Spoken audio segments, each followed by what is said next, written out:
Today's presenter is Dr. Michael Parmley. After completing a 2-year church mission in southern Mexico, Dr. Michael Parmley graduated from Brigham Young University with a BS in computer science. He went on to medical school at St. Louis University in Missouri and then completed his internal medicine residency at the University of Arizona in 1998. He was in private practice for 12 years in the California Central Valley. In 2010, he returned to the San Francisco Bay, where he is originally from, and began practicing medicine in Fremont. Dr. Parmley is board certified in internal medicine and is a fellow of the American College of Physicians. Good evening. Nice to see everybody here. So what I kind of want to talk to you today about is how do you talk to a doctor? Now, let me give you an experience from my own life. So I just got out of residency. I was starting to work in Visalia. You know, I knew everything. I was awesome. And I'd sit down and tell the patients everything they needed to do. And then I'd go out of the room and the nurse would come in and say, Dr. Parmley, the patient wants to know what to do. Well, apparently that's not abnormal. They did studies and they found out the longer doctors were in the medical training system, the worse they got at talking to people.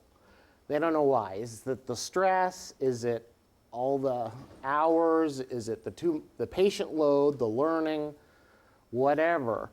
For some reason, you know, doctors just got worse at talking to people and trying to explain what's going on.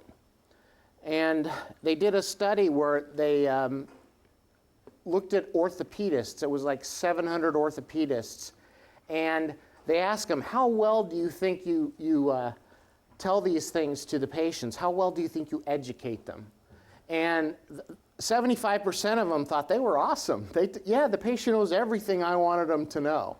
And when they asked the patients, only 21% of the patients thought they understood what the doctor was telling them. So why is that? Well, it's complicated, but most of the time it's come down to sort of a mismatch of perceived authority or perceived position. Especially in the old days, you know, doctors would be like, shut up, listen to what I say, take the medicine, go away, I don't want to talk to you. You know, we've realized that that's not a good model. And so now we're more of kind of a, you know, give and take. Let's talk about this. What's going on? This is important in your life more than it is in mine, so tell me how you feel. But still there's some of that persistence, especially in some of the cultures that I treat, the people that I treat, they just really sometimes defer to the doctor too much. And that's one of the problems. So that's you know, so it really makes it my problem to try and sort that out. You know, so we're all we all try and educate ourselves on how to better communicate with people. But there are some things that you guys can do to help make sure that we're not screwing up and that we're explaining it to you well. So, I mean, one of the most common things is I'll sit there and I'm talking to somebody and I'll say, okay, you have high blood pressure and we want to get your blood pressure down and I want to take this medicine. Does that make sense? You know, they just nod their head. Okay, great. No, and then if I say, so what are you going to do?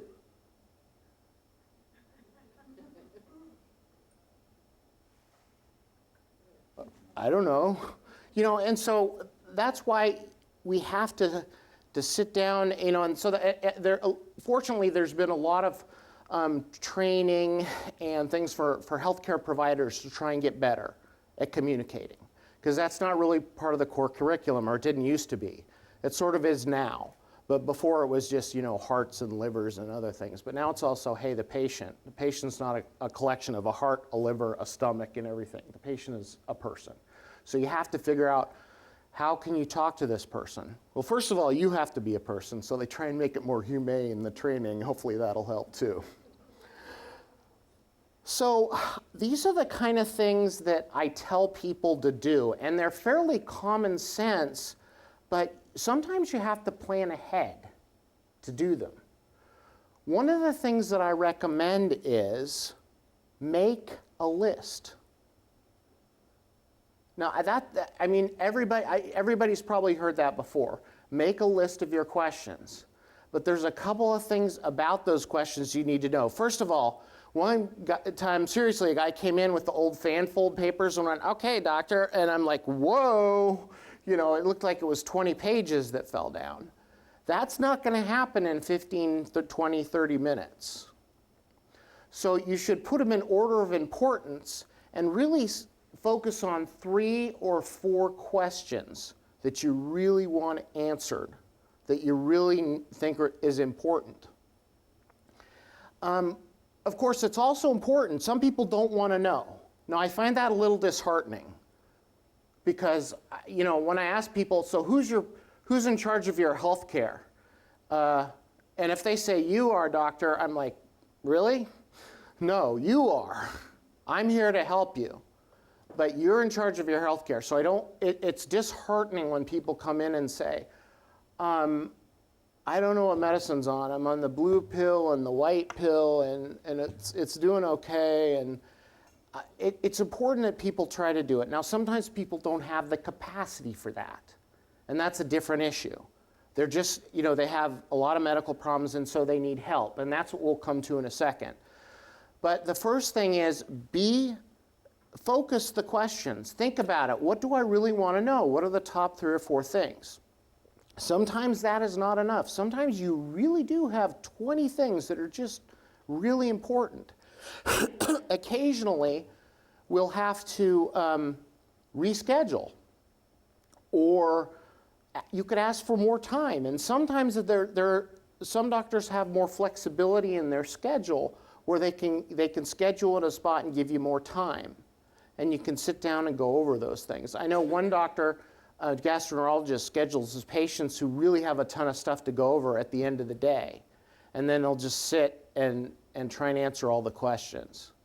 Because you got to remember, whenever you see us late and you're all, dang it, I'm going to charge that doctor a late fee, you know, which is, you know, the problem is usually, like today I got stuck in with 2 patients that were in together and spent an hour and a half in there because they were so complex.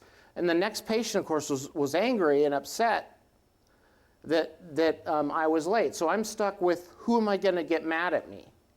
You know, and that's kind of the pressure doctors are under. And don't let a doctor get away with going, not another list of questions. Don't let them get away with that. That's unacceptable.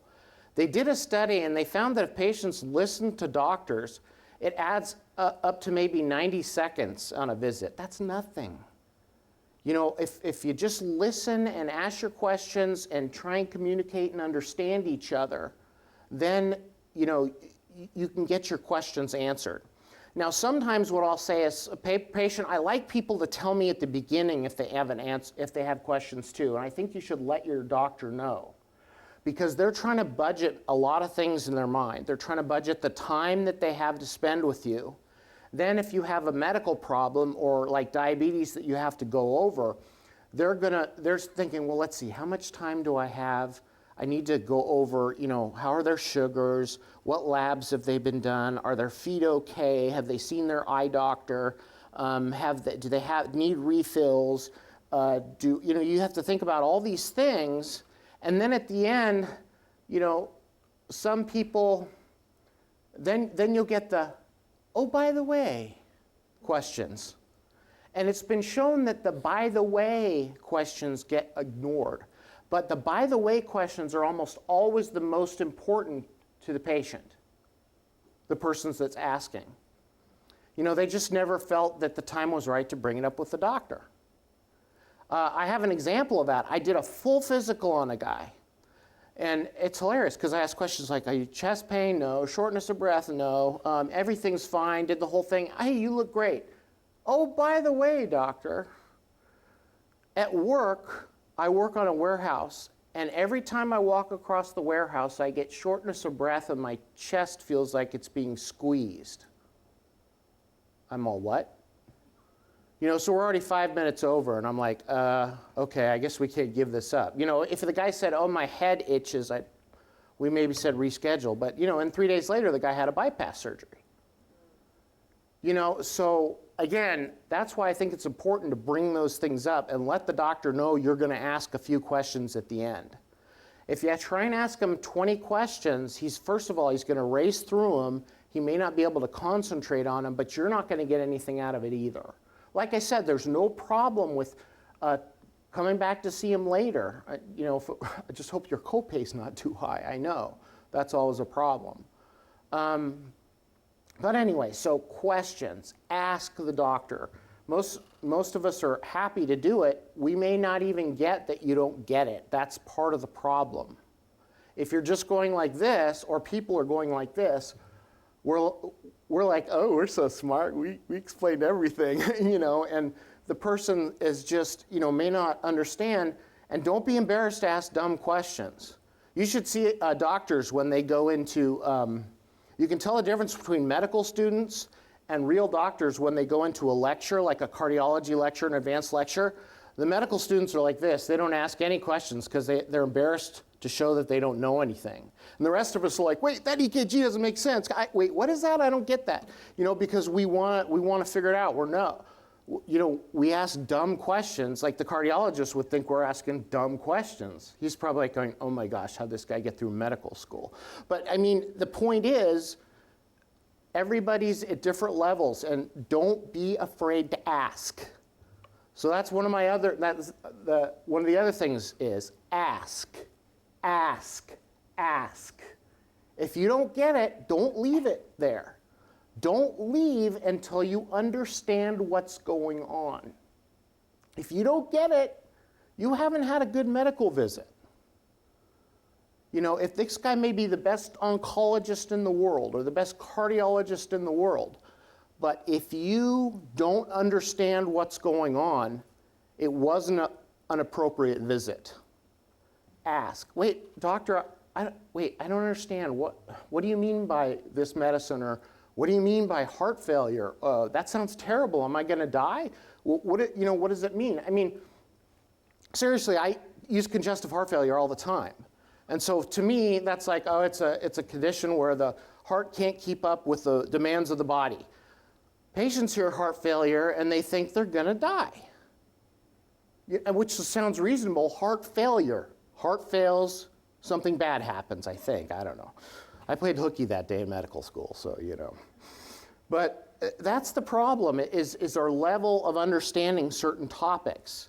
And so that's why sometimes even when you ask a question of a doctor and they seem blasé about it, well, what about my heart failure? What's that all about? Oh yeah, it's just heart failure. Because we see it so many times in so many people, and it can be from super benign to fatal. And so in our minds, we're like, oh yeah, but you have the benign kind, you're going to be fine. And they're thinking, I guess I better get a funeral plot and plan my funeral. It's not good. It's always extremely helpful. It's always extremely helpful too, if you want to make sure you're communicating well, is know what all your medicines are and what all your supplements are. Everything you take, either write it down. If that's too much trouble, bring it all in. I can't tell you how many times I've been confused. A patient's like, well, I take a couple of herbs and do it. And so I said, can you just please bring them in next time? She came in with 3 boxes of stuff. This was like thousands of dollars of vitamins. And I'm like, yeah, I can see why you're confused, because I'm confused. She was taking a bunch of duplicates and a bunch of other things. And so that was extremely helpful. But if we never had that come in, we never would have known that she's taking way too many things.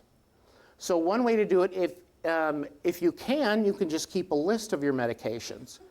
That is the number one thing that gets messed up in the medical record, is the continuity between doctors and hospitals and patients and pharmacies on what medicines people are on. That's why sometimes they'll have whole visits from social workers or people to do medication reconciliation, they call it. Write down exactly what somebody's taking. Try and make it match to what somebody told them they were supposed to be taking, what they're actually taking, and everything else. So even in these days of computers, it's made it a lot easier now. But boy, I can tell you right from the get-go, that's always been the biggest concern. It's also nice if it's a new physician that you haven't seen before, and even if it's your regular physician, it's nice to just have your medical history summarized somewhere for yourself, if nobody else. The reason that helps is because if you go to some place where the medical record can't travel electronically, and it can do pretty good now. We share with Stanford, UCSF, Kaiser, and Sutter now, so we can share all medical records. But let's say you go to Sacramento or something, that doesn't work there. It's nice to have that. But also it's very easy to show the doctor from time to time, and you can just glance at it. And that's very helpful too. And it keeps you organized, and if you have the important tests that you just did down there, and also the other doctors you're seeing, it makes it much easier to avoid duplicate tests and things like that. Unless you want to spend money, then So, the other thing that I found that's really great now about the new medical record systems, and probably most of you have seen it, they have it now, it's basically the same, it's Epic, it's basically the same in almost all the major hospitals, is that they have a MyChart section now. So you can sign up for that, and the first thing I knew would actually worked was suddenly a patient I had a cancellation at 5 o'clock on my schedule, and suddenly another patient popped up, and I went to the front desk. I go, "You guys are slick, you're fast." And she goes, "I didn't do anything." The patient did it themselves on the computer system. They just happened to find that opening and took the appointment. But the best thing I like about it is they send me messages. Legally we can't do it via email because it's not secure, and that would violate HIPAA laws, which are health protection laws. But you can send, I love it when my patients send me messages and I can sit down and type it back to them. Often that'll help for simple questions. For longer questions, you just have to call. And if it's a really complex thing, sometimes people just have to come in. You just got to sit down and have the give and take and talk about it and figure out what's going on. Don't discount it. I always felt like we're going to get another copay out of this person. That's not what it's all about. Doctors, one of the biggest things we go on that people don't call is called the eyeball test. You look at somebody and you kind of get a feeling for what's going on. And that just comes with experience. And that's why it's so important to be face-to-face with people when you're examining them and trying to talk to them and help them and so forth. And so I think that's also really important. And besides, I like it when people come in, I can torture them. Help them. Okay. The other thing is, if you're not sure about, like I said, not sure, ask. And I think the last thing is, if you're kind of not sure what's going on, but you don't know what to ask, and that's extremely common. We've all felt like that. We're kind of over our head. We don't know what to ask. So patients will often say, "Hey, where can I look this up better?" Or where can I read about this? And then people can come back sometimes with really good questions. You can tell they've really read it. Sometimes they get answers to it, but sometimes I just say, "I'll go on the internet, it's fine." Oh, wait. The problem with that is there's so many sources and so much conflicting information, it's hard to know what to trust. So I usually steer people toward a couple of sites for their information. If I happen to know one specifically, sometimes I'll copy and paste a huge section into their printout that they have when they leave. But it's, ask the doctor, "Hey, where can I get more information?" And then next time when you come back, you can have really good questions or really try and clarify it in your mind, which is what's most important. So the bottom line is, if you don't know what's going on, ask. If the doctor hasn't made it clear, it's not your fault. I'll take the blame, but unfortunately you would take the fall. So it's better to just ask. Just ask. Most of us are really happy to answer it. There's always going to be a day when we're really grumpy and bad and we're human, and then just smack us and then we'll be fine. But, we just have to sit down and talk and figure out what's going on and do it piece by piece if necessary. And the final thing I would say is when what I talked about before, people who are unable to absorb this information by themselves, or people who are unable to basically be their own advocate, it's often very important to have somebody come with them. And I always joke that they're the lie detector, because I'll say, "Are you having chest pain?" The guy will go, "No," and I'll look over there and she's going, "Yes." So it helps in a lot of levels. You get information from different sources, but also that person can help ask questions and help organize and help make sure that everybody knows what's going on. I have two dear little patients. She can't hear a thing, but she's with it mentally. He can hear fine, but he doesn't know what's going on. And to hear them talk back and forth trying to figure out what I said, I just kind of go, "Oh no, what do I do now?" But it finally gets through. It just takes longer. So remember, write down your questions, ask, have a list of your medical information. If you need more time, ask for it and plan ahead for it. Figure out how you can communicate with the doctor after you leave the office. Because like everybody says, I'll say, "Do you have any questions?" "No." And I said, "Don't worry, you'll have more after you leave." That's very common. So remember how you can communicate, get an advocate if necessary, and when in doubt, ask. Thank you.